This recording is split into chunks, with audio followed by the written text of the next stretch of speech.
Bienvenue dans le débat. Yevgeny Prigojine est sorti de son silence. Le chef de Wagner affirme que l'objectif de son coup de force vers Moscou était d'empêcher la destruction de Wagner et non pas de renverser le pouvoir russe. Le président biélorusse a proposé des solutions pour permettre à Wagner de continuer d'opérer, a-t-il ajouté. On va revenir justement sur ces 24 heures de rébellion avortée du groupe Wagner et de son chef Yevgeny Prigojine en Russie. De quoi ces événements sont-ils le révélateur? Quel impact sur le pouvoir de Vladimir Poutine et sur la guerre en Ukraine? De nombreuses questions au surlendemain de cette séquence qui va marquer durablement la Russie, l'Ukraine et leurs alliés. On va donc y revenir avec mes invités. J'ai le plaisir d'avoir à mes côtés Richard Verly. Bonsoir Richard. Bonsoir Stéphanie. Correspondant pour France et Europe pour le quotidien suisse Blink. Et vous étiez à Kharkiv la semaine dernière. Merci en tout cas d'être avec nous ce soir. En face de vous, Jean de Glignasti. Bonsoir. Ancien ambassadeur de France en Russie, directeur de recherche à l'IRIS, auteur de La Russie, un nouvel échiquier, c'est aux éditions Erol. Avec nous également ce soir, Elena Volochine. Bonsoir Elena. Bonsoir Stéphane. Reporter à France 24, ancienne correspondante à Moscou. Tous les vendredis, Vue de Russie, on décrypte avec vous la propagande russe sur fond de guerre en Ukraine. Avec nous ce soir également, via Skype, Jean-Sylvestre Montgrenier. Bonsoir à vous et bienvenue.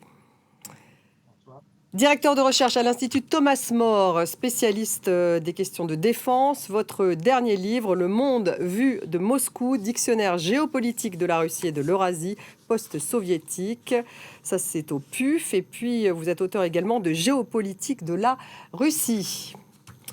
Vous pouvez participer à cette émission sur les réseaux sociaux, #débat F24. Avant justement d'entamer cette discussion, on va faire un point en images avec Etanaji. Un enregistrement publié sur Telegram dans lequel Evgeny Prigojine s'explique longuement sur ses intentions.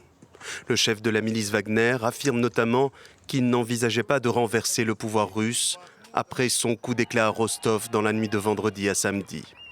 L'objectif aurait été, selon Prigojine, de dénoncer l'inefficacité du commandement militaire russe en Ukraine. On a commencé notre marche pour combattre l'injustice, mais nous n'avons tué aucun soldat sur le terrain. Et nous n'avions pas comme objectif de renverser le régime. Plus tôt dans la journée, dans une allocution, Vladimir Poutine a lui totalement éludé le sujet. Une situation qui sème un peu plus le trouble au sein de la population. On ne comprend toujours pas pourquoi tout ça s'est passé, qui a provoqué tout ça. S'il voulait faire quelque chose, il l'aurait déjà fait. C'est qu'il ne voulait pas le faire, mais pourquoi tout ça? Comment je me sens? Certainement soulagée. Car lorsque des événements se passent dans notre ville et qu'on ne comprend pas ce qu'il se passe, on se sent anxieux.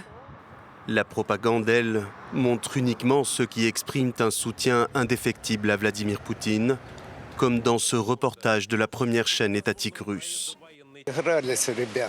Prigojine et ses gars sont allés trop loin, c'est ce que je pense. Il a été entraîné dans une aventure. Il va s'en mordre les doigts, mais ce sera trop tard. Poutine gagnera de toute façon. C'est une traîtrise pure jus. Nous soutenons le président. À Moscou, loin des événements, les Russes semblent adhérer d'autant plus au message du président russe. On se bat actuellement en Ukraine et nous avons un autre ennemi interne qui nous plante à couteau dans le dos, comme l'a dit le président Poutine. Dans ce moment charnière, la communication a été totalement verrouillée.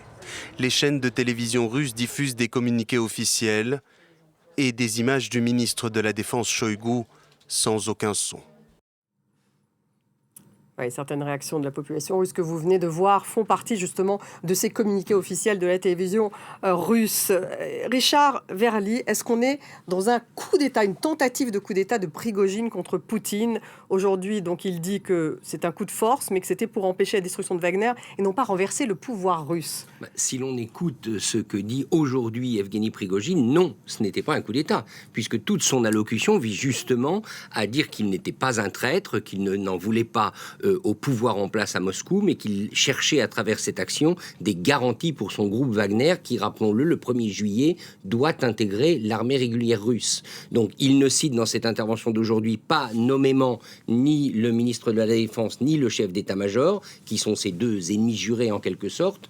Donc là, vraiment, on en est à se demander pourquoi il a fait tout ça, si ce n'est, dit-il, qu'il aurait obtenu, donc ça a été dit tout à l'heure, des garanties ou en tout cas un plan de la part de Loukachenko pour permettre à Wagner de continuer d'exister, mais on n'en sait pas plus. Elena Voloshin. Ça, c'est ce que dit. Là, vous venez en gros de faire un verbatim de ce que dit Yevgeny Prigogine. Absolument. Voilà, mais ça ne nous présage en rien de ce qui s'est passé réellement, puisque Yevgeny Prigogine est un propagandiste notoire. On ne peut absolument pas avoir confiance en sa parole lorsqu'il dit qu'il ne visait pas. Enfin, là, il est rentré dans le rang.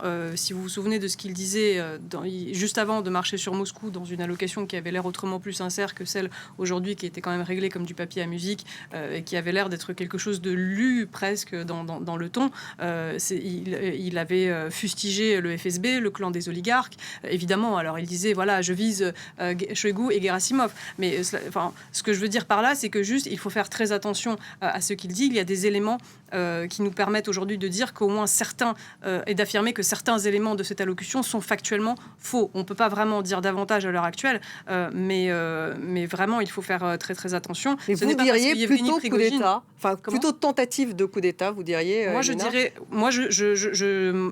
dirais oui, je m'en tiendrai à cette version. Maintenant, la forme du coup d'État peut aussi prendre des causes différentes. Le fait que il y a des forces qui ont voulu renverser le pouvoir établi tel qu'il est maintenant, déstabiliser le pouvoir. Yevgeny Prigogine n'aurait pas marché quelques 800 km sur Moscou avec une armée, comme si vous voulez, en rentrant en Russie comme dans du beurre et sans que rien ne se passe. Donc le fait qu'il y a des forces en haut qui cherchaient à renverser la donne et à changer l'ordre établi, c'est une réalité. Maintenant, quelle forme aurait pu prendre ce changement d'ordre établi? Ça, c'est une autre question. Et ces réponses-là, on ne les a pas encore. Mais le fait que ce n'est pas ce que dit être Yevgeny Prigogine, la probabilité est extrêmement, extrêmement haute. Jean-Luc Liassi, tentative de coup d'État ou pas?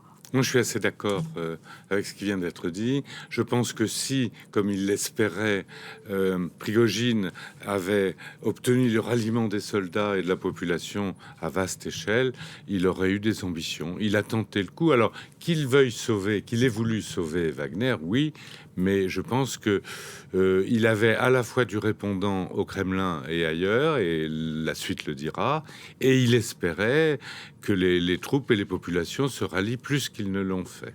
Jean-Sylvestre Montgrenier, vous êtes d'accord ? Les Américains, en tout cas, disent ils connaissaient les projets de Prigogine, d'après la presse américaine, donc déjà c'était prémédité, manifestement, d'après les Américains. Je pense qu'il s'est lancé dans une entreprise qui visait d'une façon ou d'une autre à prendre le pouvoir, ou en tout cas à participer à un nouveau pouvoir. De toute façon, au fil des semaines et des mois, il a passé son temps à s'attaquer à Shoigu et Gerasimov. Il n'est pas né de la dernière pluie. Il n'adhère certainement pas à la fable des mauvais boyards et du bon tsar. C'était aussi une manière indirecte d'attaquer Vladimir Poutine. Alors, c'était peut-être pas son idée de départ, on est bien d'accord. Pendant des années, c'était le factotum, l'homme à tout faire de Poutine, mais il se peut qu'il était particulièrement désappointé, c'est même probable par la manière dont les choses se sont passées en Ukraine, et que, à l'image d'un certain nombre de turbo-patriotes, il se soit dit qu'il pourrait faire le travail, lui et quelques autres, mieux que Poutine. Alors ensuite, il avait certainement un certain nombre d'attentes, d'expectatives, de soutien, pensait-il. Il se peut que ces soutiens se soient dérobés en allant, et donc le rapport des forces à lui étant finalement défavorable, il a préféré faire demi-tour. Quel serait le deal, à votre avis, Richard, entre Prigogine et Poutine ? Puisqu'on a appris donc pendant ce week-end fou que Poutine a abandonné les charges contre Prigogine. Il a disparu, on ne sait pas très bien où il est d'ailleurs, on pense peut-être la Biélorussie mais pas sûr. Il s'est donc exprimé aujourd'hui via un enregistrement, il n'y a même pas de vidéo, ce dont on parlait il y a un instant. Est-ce qu'il y aurait eu un deal ? Alors, pour l'instant, il faut quand même répéter que la seule version qu'on a, c'est celle de Prigogine. c'est le seul qui parle longuement, et vous venez de le dire à juste titre, il parle pour justifier son action, mais aussi pour se protéger. La version Poutine, on ne l'a pas. Ce qui semble s'être passé, c'est que Vladimir Poutine a utilisé le président Loukachenko, l'un de ses plus proches alliés, pour faire passer le message à Prigojine, et que lorsqu'il s'est exprimé, Poutine a dit, enfin pas Poutine, mais le porte-parole de Poutine, si je ne me trompe pas, a dit que les poursuites judiciaires qui avaient été envisagées contre les miliciens de Wagner seraient abandonnées parce que ce sont des patriotes et qu'ils ont combattu. Ça, c'est les éléments qu'on connaît. Il semble qu'il y en ait d'autres éléments que Loukachenko ait donné à Prigojine, c'est ce qu'il assure aujourd'hui, mais il n'a pas donné le détail des propositions qu'il a reçues. Alors après, comment ont-ils pu, il reste une interrogation quand même sur ce qui s'est passé samedi, Elena, comment ont-ils pu s'approcher un peu moins, donc j'ai vu c'est plutôt 400 km de Moscou en 24 heures, sans effusion de sang. Alors ils ont tiré manifestement sur 6 hélicoptères qui ont été descendus littéralement, et un avion de l'armée russe. Mais au final, tout ça s'est passé tranquillement, jusqu'à effectivement c'est à peu près 400 km. Aujourd'hui, il se contredit aussi lui-même parce qu'il disait qu'il n'y avait pas eu de mort, et aujourd'hui il dit qu'ils ont eu des morts. Donc bon, après sur les raisons du pourquoi du comment, on va pas s'avancer, mais pour comment ils ont pu avancer, moi je maintiens cette version qu'il avait des garanties et qu'il y a quelque chose qui s'est passé en cours de route qui fait que ces garanties ne tenaient plus. Mais je maintiens que vous ne rentrez pas 200 ou 400 km, peu importe, Lipetsk, Voronezh, vous ne rentrez pas aussi profondément dans un territoire russe. Enfin, souvenez-vous quand même de comment Vladimir Poutine agit ou du moins son régime, ses forces agissent lorsqu'il déclare une opération antiterroriste. Souvenez-vous de Beslan, de Nordost, de la Tchétchénie. Là, on est dans une situation, on a un pays en guerre, on a une armée qui est en action. Je ne veux pas croire que le territoire russe aujourd'hui n'est plus défendu dans les airs, qu'il n'y a plus un soldat ou un système de défense antiaérienne en Russie ou d'aviation en Russie qui ne soit plus capable d'aller bombarder une colonne qui est en train d'avancer aussi profondément en territoire russe pour aller renverser le ministère de la Défense et revenir faire la guerre en Ukraine, selon la version de départ. Enfin, je n'y crois pas une seconde. Donc il y a eu des complicités. Les leçons de ces 24 heures, finalement, je crois que, selon l'ambassadeur. Honnêtement, je pense que Prigojine va être envoyé à ses chères études. S'il part en Biélorussie, c'est un enterrement de première classe. Il n'en sortira pas, et il n'en sortira peut-être pas vivant même. En revanche, Wagner continuera en Ukraine. D'ailleurs, M. Lavrov l'a dit à l'instant. Pas question de lâcher son emprise sur les pays africains. Il rassure d'ailleurs ces pays africains et beaucoup de pays du Sud en disant on est toujours là, ce petit incident ne compte pas. Et en ce qui concerne Wagner en Europe, enfin en Ukraine, on n'a plus besoin de lui en fait. D'ailleurs, c'était tout le problème de Prigojine, c'est qu'il avait rempli son office pour bloquer l'offensive de Kharkov en septembre dernier. Il a pris Bakhmout, il lui a fallu 6 mois alors qu'il disait qu'il le ferait en 15 jours. Et donc maintenant, on n'a plus tellement besoin de lui. Donc, il a joué, il a perdu. Il a rempli son office et on n'a pas été très reconnaissant, et donc c'est pour ça a été un des éléments sans doute de sa révolte, de sa rébellion, qui aurait pu effectivement dégénérer en plus grave. Les conditions de l'accord, comme le dit Elena Voloshin, on le saura peut-être plus tard, mais pour l'instant on n'a pas tous les éléments. Jean-Sylvestre Montgrenier, quelles sont les leçons qu'on pourrait tirer de ces 24 heures ? Moi, la principale leçon, c'est quand même la fragilité du système de pouvoir de Poutine. Il y a certainement un certain nombre de clans, de factions qui gravitent autour du Kremlin, qui se disputent le pouvoir. Alors ça, c'est pas nouveau, mais il y avait quand même un équilibre. Et puis Vladimir Poutine, qui faisait figure de parrain, capable de à la fois contrôler, manipuler ces différents processus politiques. Il semble que ce système soit quand même déstabilisé. Aujourd'hui, on peut penser qu'il y a un certain nombre de personnes dans l'appareil de pouvoir au sens large, mécontents de la façon dont les choses évoluent.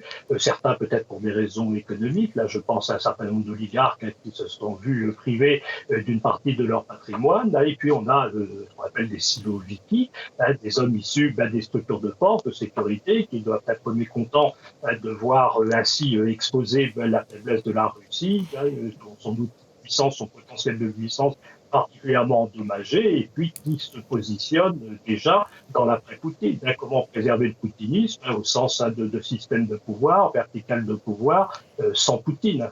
Oui, alors on va regarder ces images de Sergueï Shoïgu, ministre de la Défense, qui sont inspectant ses troupes. Ça, c'était aujourd'hui des images dont on ne connaît pas vraiment la source, mais qui sont apparues à la télévision russe, me semble-t-il. Ministère de la Défense. Ministère de la Défense russe. Donc Sergueï Shoïgu, voilà, on voit ces images en train donc d'inspecter des troupes. Il y a eu aussi ces images de Vladimir Poutine. Vladimir Poutine qu'on voit qui serait une sorte de forum industriel, donc qui ne s'est pas vraiment exprimé, mais on a vu ces images. Décryptage peut-être, Elena, on a l'impression que tout va bien. Enfin, en tout cas, on veut donner cette impression-là. Je vous ferai réagir aussi, Richard. Ah oui, complètement. Juste une petite précision quant à cette image. C'est le Kremlin qui a diffusé cette image avec une allocution de Vladimir Poutine qui serait à destination d'un forum de jeunes ingénieurs. Voilà, donc rien à voir avec le sujet, évidemment. Et le plus troublant dans cette histoire, c'est que cette image de Poutine, j'ai passé la journée à essayer de la trouver sur les sites des chaînes de télévision russes. Et il semblerait que... Enfin, si, elle y est sur le site de la télévision du ministère de la Défense, mais sur les principaux sites de la télévision russe, elle n'y est pas, ce qui n'arrive jamais. Il y avait Sergueï Lavrov, il y avait le Premier ministre russe, mais cette image de Vladimir Poutine n'y est pas. Et là, en plus, il s'adresse à des gens, il les a pas en face de lui, comme d'habitude, sur ses écrans de visioconférence. Cela veut dire que l'heure est grave. Cela veut dire qu'il se passe quelque chose en Russie. Cela veut dire que le Kremlin est aux abois. Cela veut dire que depuis vendredi soir, les chaînes de télévision russes sont en train de diffuser des reportages qui n'ont rien à voir, des communiqués officiels, des sujets pour dire que tout va bien. Vraiment, c'est verrouillé, mais ils ont tout verrouillé là au niveau de la communication. Les images sans son du ministère russe de la Défense, ça peut être des images d'archives. C'est juste pour montrer que voilà, Shoïgu il est là, mais enfin ça ne tient pas la route une seule seconde. Ils sont aux abois. Richard, mais est-ce que vous êtes d'accord avec ce que vient de dire justement Jean-Sylvestre Montgrenier, que finalement ça affaiblit, ça montre en fait la faiblesse de Vladimir Poutine, que le régime est affaibli, ou est-ce qu'il pourrait aussi au contraire se renforcer dans ce type de conditions ? Alors moi, ce qui me frappe beaucoup, c'est ce que vous venez de dire, à savoir qu'il y a une incohérence dans les images, une incohérence dans la communication du Kremlin à un moment donné où normalement un régime qui l'emporte devrait être extrêmement sophistiqué, extrêmement précis dans sa communication. Donc là, effectivement, il y a un point d'interrogation. Après, je crois qu'il faut quand même être clair, on en sait très peu. On en sait très peu, on est en train de tous essayer d'extrapoler sur des éléments. Une chose tangible qu'on a, c'est le discours de Prigojine. J'y reviens, il ne s'agit pas de prendre pour argent comptant ce qu'il dit, mais là, lui, il a parlé, et dans ce qu'il évoque, il y a deux éléments, à mon avis, qui sont importants. Premièrement, il aurait obtenu des garanties pour la survie de Wagner, et c'est corroboré par ce qu'a dit Lavrov, premier élément. Et deuxième élément, il ne s'en prend plus au régime. Donc je dirais, de ce côté-ci d'une menace éventuelle, ça semble contrôlé. Est-ce qu'il y a à l'intérieur du Kremlin d'autres forces qui aujourd'hui ont entamé d'autres actions ? Franchement, je ne le sais pas. On va écouter tout de suite la réaction de Joe Biden, c'était donc un peu plus tard cet après-midi, qui lui assure que les Occidentaux n'étaient pas impliqués, je cite, dans la rébellion de Wagner en Russie. J'ai demandé à mon équipe de sécurité nationale de suivre de près l'évolution de la situation et de m'en rendre compte heure par heure. Je leur ai demandé de se préparer à toute une série de scénarios. J'ai également convoqué nos principaux alliés à une conférence téléphonique pour m'assurer que nous étions tous sur la même longueur d'onde. Ils ont convenu que nous devions veiller à ne plus donner à Poutine aucune excuse, et je me permets d'insister sur le fait qu'il n'a aucune excuse pour rejeter la faute sur l'Occident ou sur l'OTAN. Jean de Glignassi, donc ça c'est la réaction de Joe Biden, qui vraiment dit on n'était pas impliqué dans cette rébellion de Wagner en Russie. Il dit aussi, le président américain, il faut attendre un peu pour vraiment pouvoir interpréter ce qui s'est passé. Il y a eu aussi la réaction de Joseph Borrell, le chef de la diplomatie européenne, qui lui a réitéré son soutien à l'Ukraine. C'est vrai qu'il y a plutôt eu, je dirais, discrétion côté occidental pendant toute cette séquence, prudence. Mais personne ne souhaite l'implosion de la Russie, l'implosion d'un grand pays comme ça avec des dents nucléaires, c'est un risque absolument colossal. C'est une attitude constante qui a été tenue par les Américains et les Européens au moment de la chute de l'URSS, et c'est une attitude que les Américains, qui ont une politique très subtile dans cette affaire, ont tenue pendant la crise ukrainienne, en essayant de limiter leur appui à une certaine zone. Et actuellement, les les diplomaties des grandes puissances sont très conservatrices. Elles préfèrent traiter avec ce qu'elles connaissent qu'avec l'inconnu. Donc en fait, c'était l'inconnu, cet affaiblissement de Vladimir Poutine dont on parlait il y a un instant. Et puis surtout Prigojine quand même, parce que Prigojine, Poutine, on peut lui faire beaucoup de reproches, mais alors Prigojine, c'est vraiment, c'est un personnage peu recommandable, clairement, beaucoup plus que Poutine. Donc dans l'interprétation des chancelleries, comme vous le dites, et je voudrais avoir votre avis, Jean-Sylvestre Montgrenier, on fait attention parce que quelque part, Prigojine, c'est pire que Poutine. C'est un peu ça, si je la fais courte. Oui, bon, c'est le factotum de Poutine, et c'est quand même Poutine qui est à la manœuvre. Moi, je n'utiliserais pas Prigojine comme faire-valoir de Poutine qui serait présenté comme un élément de modération. C'est quand même lui, jusqu'ici, le patron, et c'est lui qui a déclenché tout ça, et depuis de nombreuses années. Moi, ça me rappelle une anecdote. Vous savez, à la mort de Staline, il y avait un certain nombre d'observateurs, de commentateurs occidentaux qui expliquaient c'est quand même embêtant, cette mort de Staline, on savait qui il était. Finalement, c'était peut-être un élément de modération, on ne sait pas ce qui va suivre. On avait ce type d'analyse. Alors, bien sûr, la diplomatie, plus largement la politique au sens le plus éminent du terme, c'est-à-dire la conduite diplomatique et stratégique des nations, c'est un art de la prudence, mais la prudence n'exclut pas l'audace. Et puis aussi et surtout, il y a ce sur quoi on a pris, il y a ce sur quoi on n'a pas pris. Si tout cet aventurisme militaire à déchaîner en Ukraine entraîne des contre-effets en Russie et puis déclenche un processus de fragmentation, je crois que nous n'y pourrons pas grand-chose. Et il faut certainement, au moins intellectuellement, anticiper le champ des possibles, essayer de se préparer à ce qui pourrait advenir. Ça ne peut pas être exclu. Et du point de vue de la longue durée, on pourrait peut-être presque y voir une sorte de logique. La dissolution du bloc soviétique, ensuite l'URSS elle-même, et puis la Russie.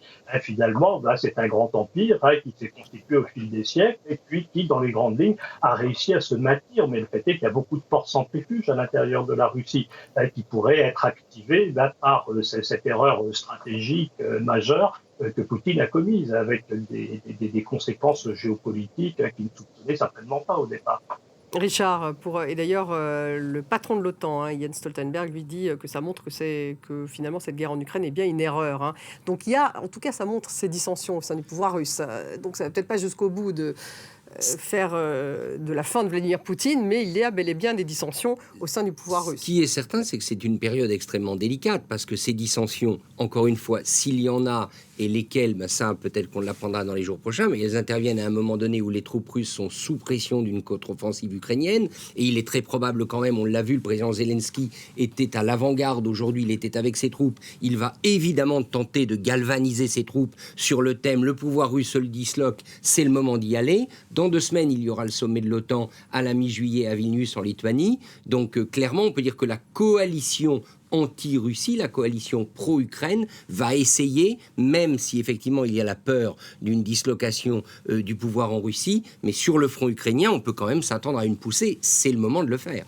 On va y revenir justement sur le front ukrainien. Juste un dernier mot sur cette lutte au sein du pouvoir russe. Est-ce qu'on peut se dire qu'il pourrait vraiment vaciller, Vladimir Poutine, avec ce qui s'est passé ce week-end ? Sans doute. Et par rapport à la position américaine, l'opposant russe en exil depuis des années, ancien oligarque qui a fait de la prison et qui était devenu l'ennemi de Poutine, Mikhail Godorkovsky, a dit qu'on pourrait soutenir même le diable s'il s'agit de renverser ce régime, puisqu'on pourra profiter du chaos et de la déstabilisation pour entrer dans le jeu. Voilà, grosso modo.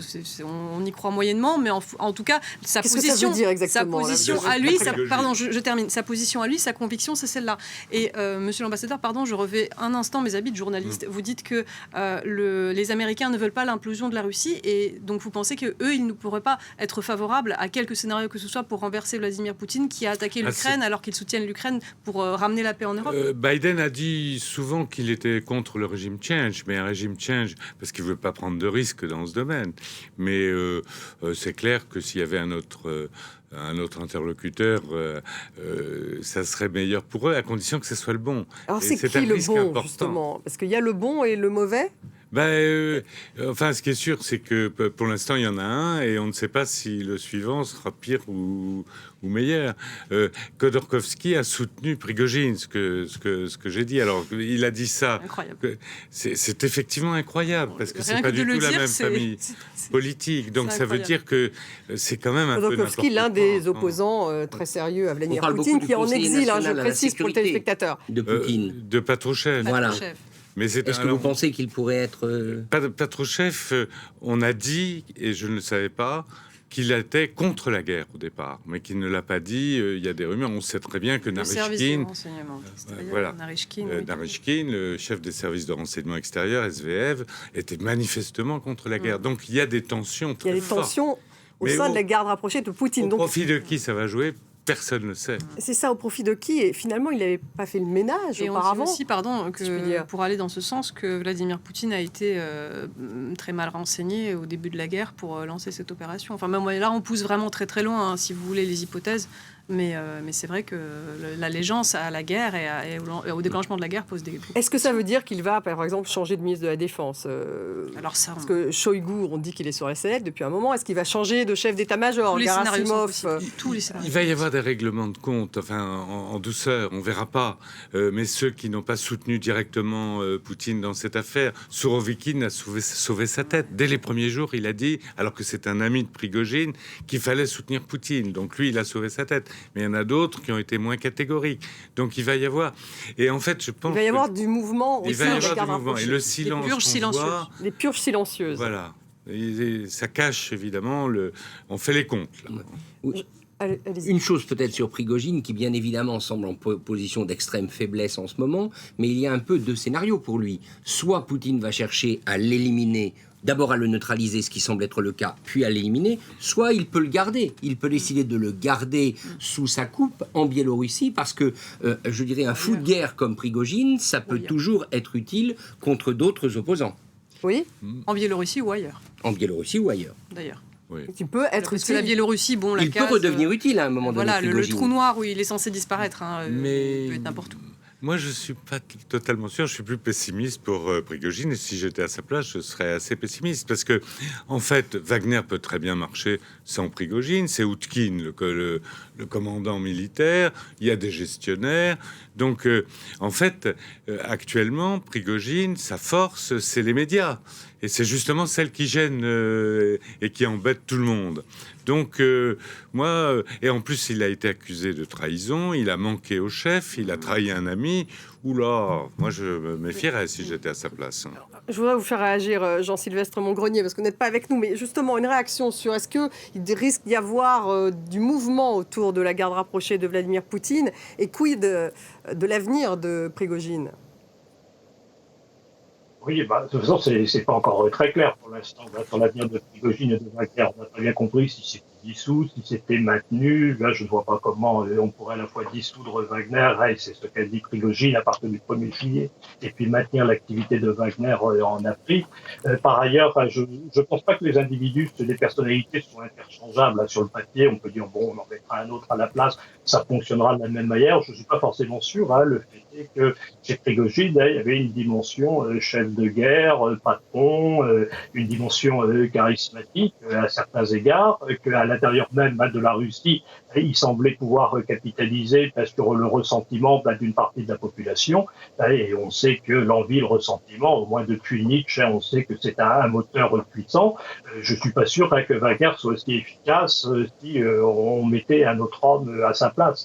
Alors maintenant, pour tout ce qui est règlement de compte purge, mais de toute façon, depuis le 24 février 2022, il y a déjà eu beaucoup de monde mort. Quand on regarde le nombre de suicides, le nombre de gens qui sont passés par des fenêtres, qui sont tombés depuis des balcons, il n'y a pas de raison que ça s'arrête. Oui, les purges, elles sont déjà à l'œuvre et ça va continuer. De toute façon, c'est une lutte pour le pouvoir qui se joue aujourd'hui en Russie. On va écouter justement le chef de la diplomatie russe, Sergei Lavrov.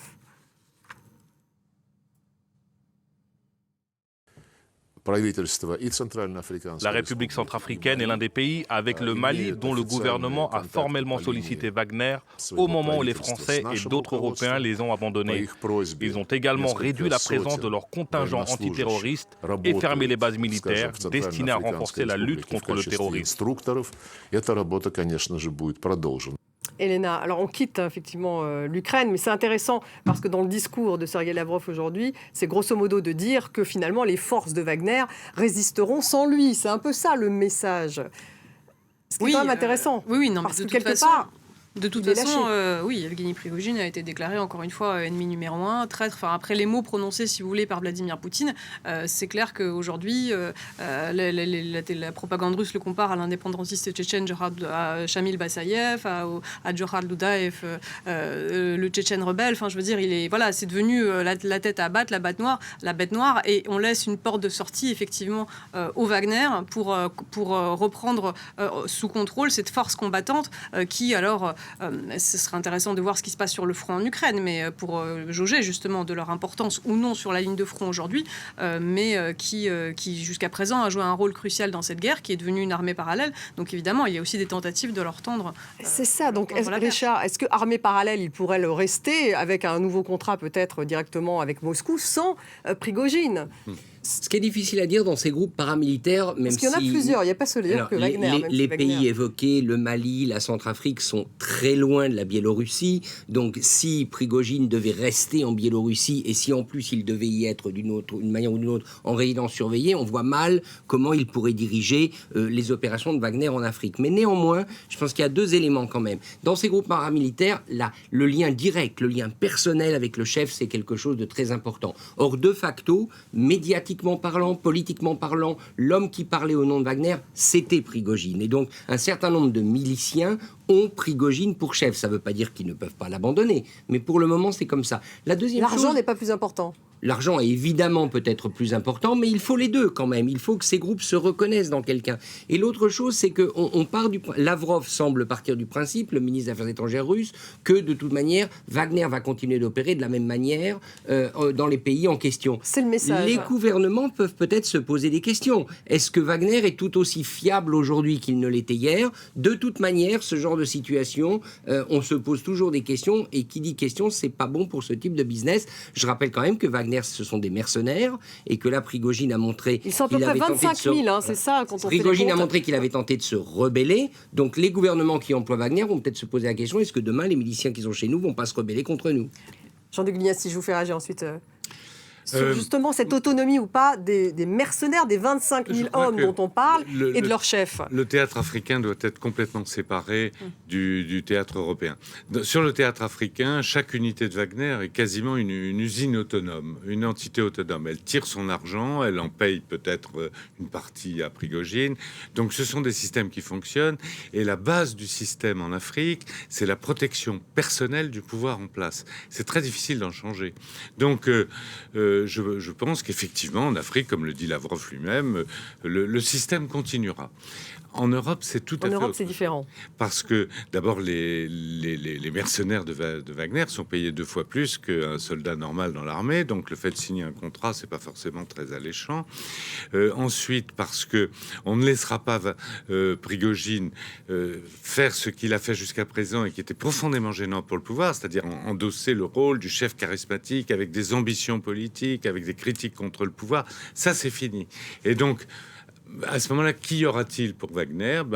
Probablement une perspective peu reluisante d'entrer dans l'armée. Dans l'armée russe, c'est ce que dit Moscou, en tout cas. Enfin, il souhaite les faire rentrer. Ça fait un moment déjà qu'il essaye de les faire rentrer dans l'armée régulière. Prigojine, on ne le voit pas depuis longtemps. C'est une construction médiatique. C'est-à-dire que cela fait à peine quelques semaines qu'on le voit en tant que chef de guerre, quelques mois avec les Wagner. À la base, Prigojine, c'est un homme d'affaires qui est à la tête de Concorde, qui est le portefeuille d'une multitude de sociétés, d'une multitude de médias, d'une multitude de sociétés écrans qui financent les affaires africaines, qui financent la guerre dans différents endroits, en Ukraine, en Syrie, dans les pays africains. Donc ça veut bien dire que tout est structuré autour de lui, Elena. Tout est structuré autour de son argent et de son empire financier. à la base. Ce n'est qu'au dernier moment qu'on a décidé de le mettre sur le devant de la scène, ou qu'il a décidé lui-même d'ailleurs de se mettre en scène sur le devant de la scène selon le scénario de ce prétendu coup d'État. Mais en tout cas, la question de savoir si Wagner peut exister avec ou sans Prigojine est une question de moyens pour l'éliminer et d'argent. C'est ce que je pense. Votre analyse, Jean-Sylvestre Montgrenier, vous pouvez réagir? Sur quel élément? Parce qu'il y a beaucoup de choses qui ont été dites. Que les unités de Wagner en Afrique aient une certaine autonomie sur le terrain, oui, certainement, mais enfin, il faut quand même une capacité de coordination, ou alors ces unités de Wagner, les unes au Soudan, les autres en Centrafrique ou au Mali, elles vont devenir une sorte de tribu locale, hein, et ça n'aura plus grand-chose à voir avec la politique italo-russe. Par ailleurs, il faut quand même rappeler que Wagner, au départ, c'est le fauné du GRU, du renseignement militaire russe, hein, et donc c'est pas une pure entreprise économique, un simple mercenariat. Enfin, il y avait quand même bel et bien un certain nombre d'objectifs politico-militaires qu'on poursuivait. C'est pas uniquement du business, à mon sens, hein, et les deux ne s'excluent pas. D'ailleurs, on sait que l'argent est le nerf de la guerre. L'avantage de Wagner, d'ailleurs, en Afrique, c'est le fait que c'est comme des opérations peu coûteuses, qui s'autofinancent, et ça permet à la Russie de tâter le terrain sur des théâtres sur lesquels les Russes n'étaient pas extrêmement présents. Alors, quel impact sur la guerre en Ukraine, hein? On en disait un mot il y a quelques instants. Richard, on va regarder la carte, puisque aujourd'hui même, Volodymyr Zelensky il s'est déplacé dans la région de Donetsk, près du front dans l'est de l'Ukraine, et l'armée ukrainienne a annoncé avoir libéré Rivnopil. Alors, Rivnopil, c'est plutôt une localité sur le front sud, cette fois. Il y a donc cette contre-offensive qui continue. Richard, vous revenez d'ailleurs d'Ukraine, vous y étiez encore il y a une semaine. Est-ce que ça peut leur profiter?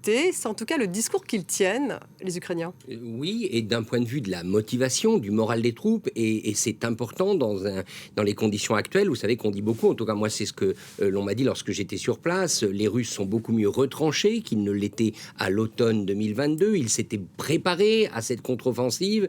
Donc l'élément qui peut vraiment permettre à l'armée ukrainienne de prendre le dessus, c'est la force morale, c'est sa capacité à se mobiliser, plus évidemment les équipements de l'OTAN qui ont été donnés en certaines quantités.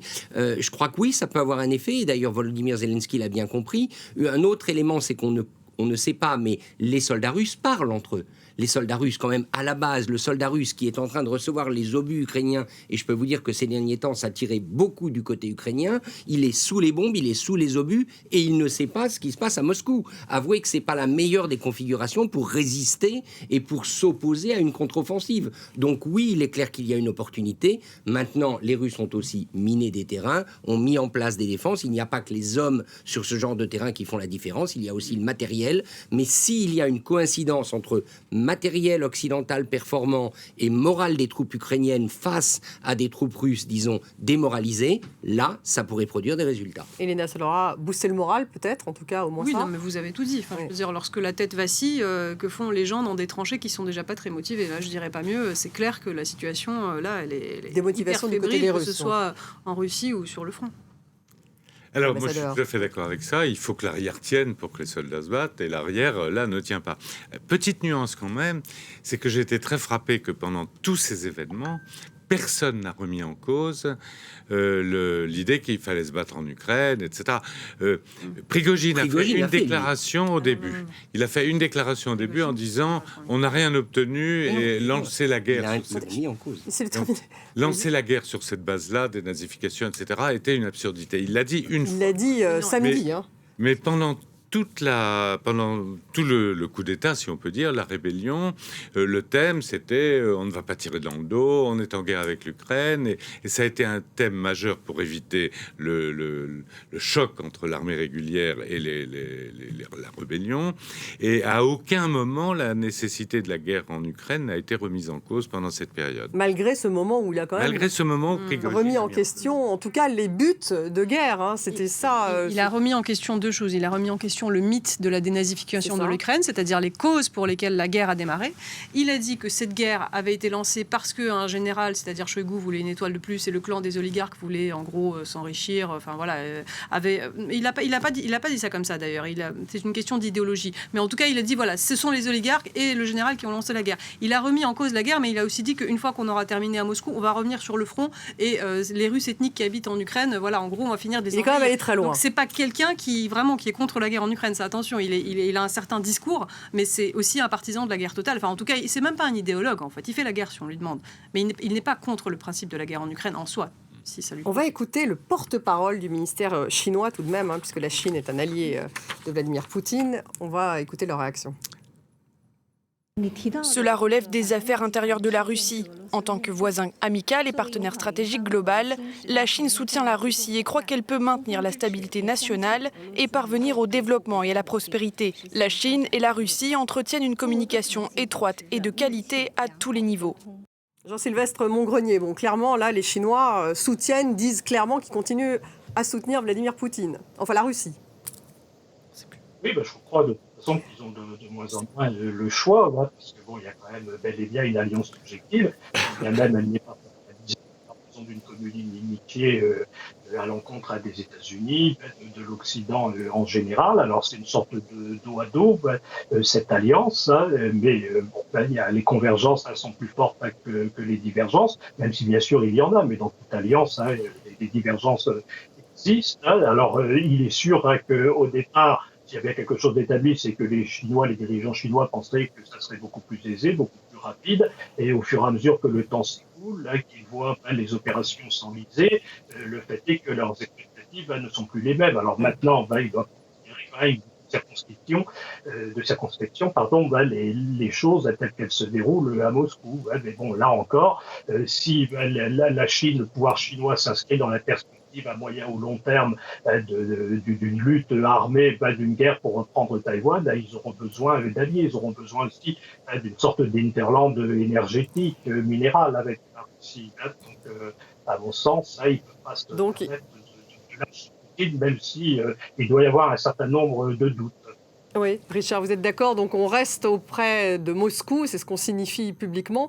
Enfin, il doit peut-être un peu d'inquiétude au sein du pouvoir chinois. On imagine que la diplomatie chinoise, les services de renseignement chinois essayent, un peu comme tout le monde, de savoir ce qui s'est réellement passé ces dernières heures à Moscou, et sans doute ils en savent plus que nous. Mais moi, une chose que je voulais redire, c'est au niveau des opérations de combat sur le terrain.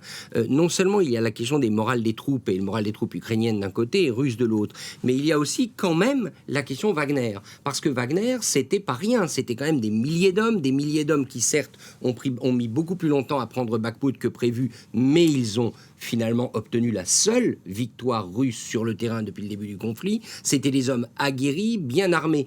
S'ils rentrent dans l'armée régulière le 1er juillet, mais comment vont-ils faire? Vont-ils continuer de combattre avec la même motivation? Ce n'est pas rien quand vous parlez de 3, 4, 5 000 hommes qui, à un moment donné, pourraient faire défaillance alors que pour l'instant, ils étaient parmi les combattants. On parlait de 25 000 hommes en plus. Oui, mais sur le terrain, positionnés vraiment dans la région de Bakhmout, c'est sans doute quelques milliers. Là, ça peut créer une brèche, encore une fois. La démobilisation subite des gens de Wagner peut créer une brèche dans laquelle les Ukrainiens, éventuellement, essaieront de s'engouffrer.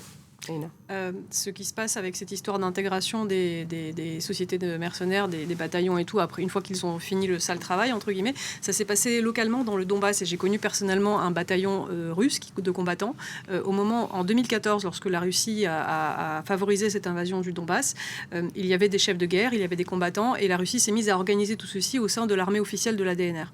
Il fallait les intégrer, et il y avait beaucoup de bataillons rebelles à ce moment-là qui ont refusé. L'histoire se terminait de la même façon, ils ont été dissous. Et certains hommes ont rejoint le... Donc ça voudrait dire, mais si les commandants n'ont pas tenu. Il y a 25 000 hommes en moins sur le terrain, parce que dissolution derrière, parce que refus d'obéissance, pour être clair, effectivement, ça pourrait peut-être la donne sur le terrain. Mais je crois que ce que dit Elena Voloshin est exact. Il y a même eu d'ailleurs quelques chefs qui ont été purement et simplement exécutés quand ils ne voulaient pas se... Par les Wagner. Et c'était Par les Wagner à Wagner, l'époque. oui, parce qu'il y a une concurrence entre milices là. Bon. Donc en fait, ils n'auront pas le choix.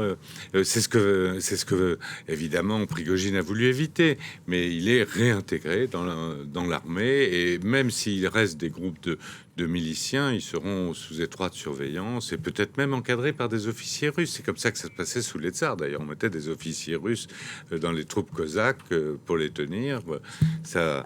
Affaire à suivre. En tout cas, ce n'est pas terminé. On va continuer, bien sûr, à en débattre, y compris demain et probablement toute la semaine, parce qu'on en apprend un peu tous les jours. Merci beaucoup, Richard Verly, Elena Volochine, Jean de Glignasti. Merci à vous, Jean-Sylvestre Mongrenier. Sachez que vous pouvez retrouver donc cette émission sur les réseaux sociaux, mais aussi en podcast. Restez avec nous.